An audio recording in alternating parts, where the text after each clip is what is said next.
Federal investigators want to know what went wrong at Hartford's Bradley International Airport during Saturday's snowstorm. The airport was inundated with diverted flights, many from New York, and some passengers on board a handful of JetBlue planes waited hour after hour with overflowing toilets, no food, and no water. NBC's Tom Costello covers aviation. He now joins us. Tom, good morning. And good morning. You know, the DOT requires airlines to get passengers off planes if they've been stranded for 3 hours, 4 hours if it's an international flight. But you mix together a lot of snow, a small airport, 24 diverted flights, not enough people. It's a recipe for a nightmare in Hartford on Saturday. Hold on to the rail. This wasn't supposed to happen again. A frustrated JetBlue pilot pleading with ground crews in Hartford for help on Saturday night. Is there any way you can get a tug and a tow bar out here to us and get us towed somewhere to a gate or something? I don't care.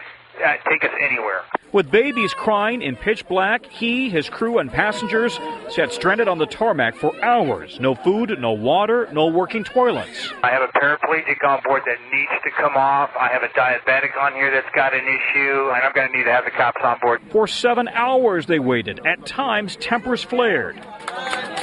When police arrived, applause. Hey, you hear everybody clapping? A woman was kind of losing it, having a panic attack. People kind of walking up and down the aisles, very frustrated. In all, at least 3 JetBlue flights diverted from New York were stranded for hours at Hartford.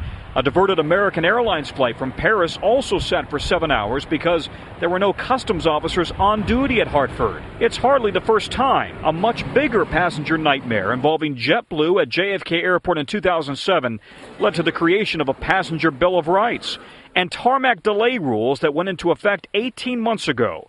Those rules require airlines to provide food, water, and access to working toilets after a 2-hour delay and allow passengers off the plane after 3 hours. Airlines that violate the rule face a fine of $27,500 per passenger. The government says those rules work.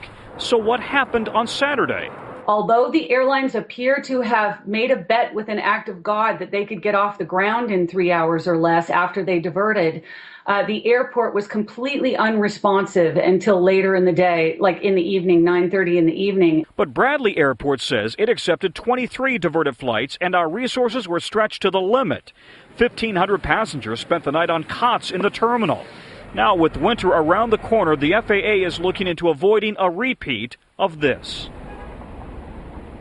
And JetBlue says it is refunding the tickets for those who were affected. The FAA says it is still investigating, but if it finds JetBlue is liable, it could face hundreds of thousands of dollars or millions of dollars in fines. And all right, Tom Costello, thank you so much.